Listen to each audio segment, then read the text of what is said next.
Hello and welcome back to the channel. In this episode, I will address some statements and answer some questions that many people have asked from my previous video. There were a lot of opinions on the subject and I think it's better if I do another video and address some of them. It's the same no matter where you go. All the world is facing similar problems. The grass is not greener on the other side. All the other places, they all have issues.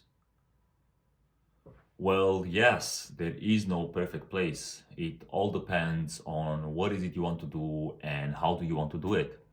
Once you know that, you research what are the best places that will give you the best odds so you can succeed. What you want to do is basically stack the deck in your favor. Where to go? This is kind of connected to the previous one, and again, it all depends what is it you want from this life. How do you want to live your life? What are the things that really matter to you? It's not easy finding answer to those questions, and it can take you a long time to get there. It definitely took me a long time to find the answer, but once you do know, everything is gonna make a lot more sense. Everything is gonna fall into place, and you can make a long-term plan of where you want to be and what steps you need to take in order for you to get there. Very important on once you have the answers and you made the long-term plan, take action. Nothing ever happens if you don't do anything. Let's move on to the next one, the weather. I know this is very important to a lot of British people, especially the ones that make the move abroad. I would probably say this is top 3. Actually, I'm curious, if you are born in this country and moved abroad, or you are considering moving abroad, how much did the weather factor into you making that decision? Personally, it doesn't bother me, to be honest. I go wild camping, I go hiking in the rain, I don't care. And this comes from somebody who used to live in Cyprus, where there's sun for 8 or 9 months throughout the year. So I know how it is to be on the other side of the spectrum when it comes to the weather. Again, not an issue for myself. It's not hard to be tax efficient in the UK. That's what LTDs are for. Well, yes, I agree with that.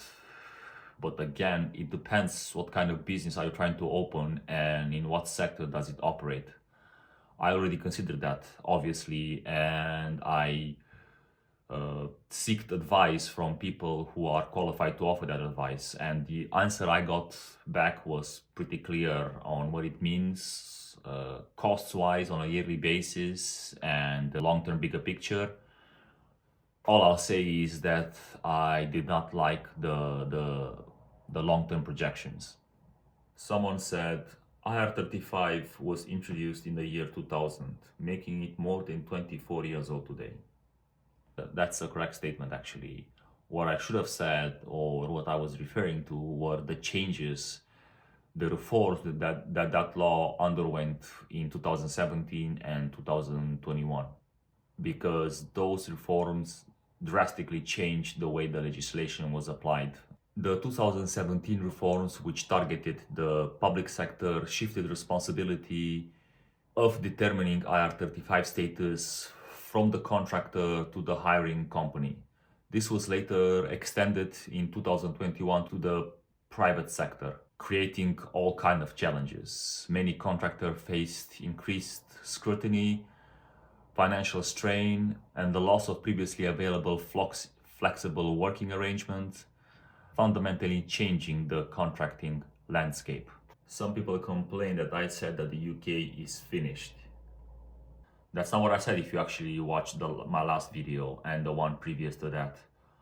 UK still is, in my opinion, one of the best places on earth to be in. If you want to be an employee, if you want a job and you want to play the corporate game.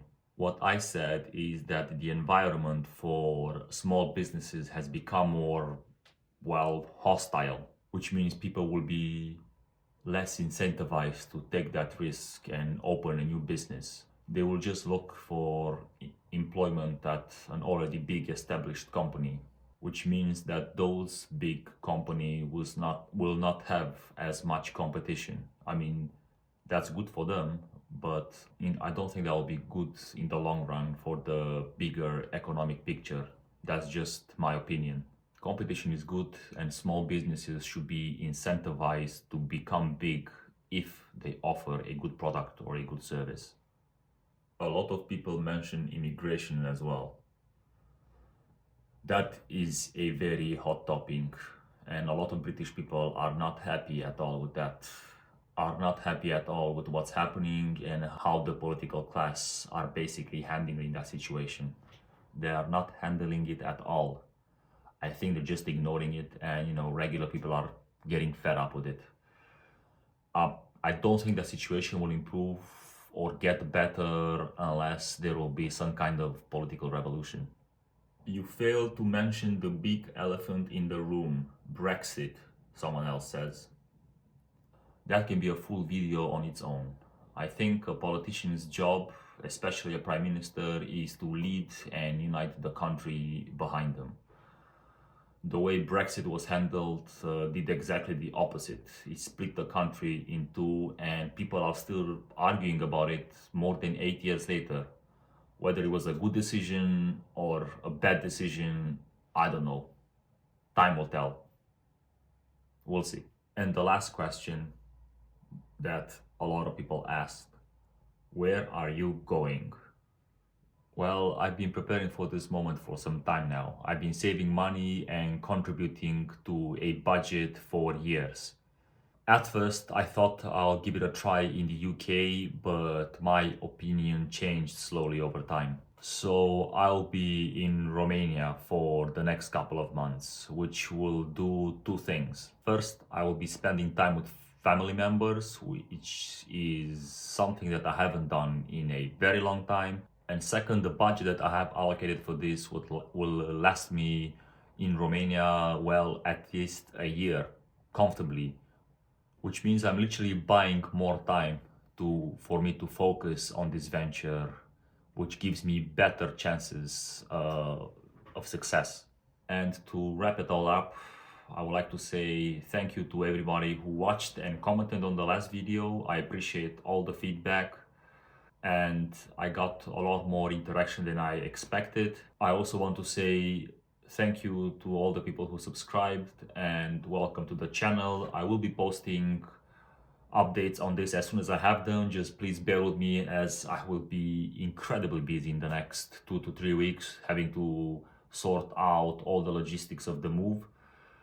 Having said that, again, thank you, and I will see you in the next one. Bye bye. Take care.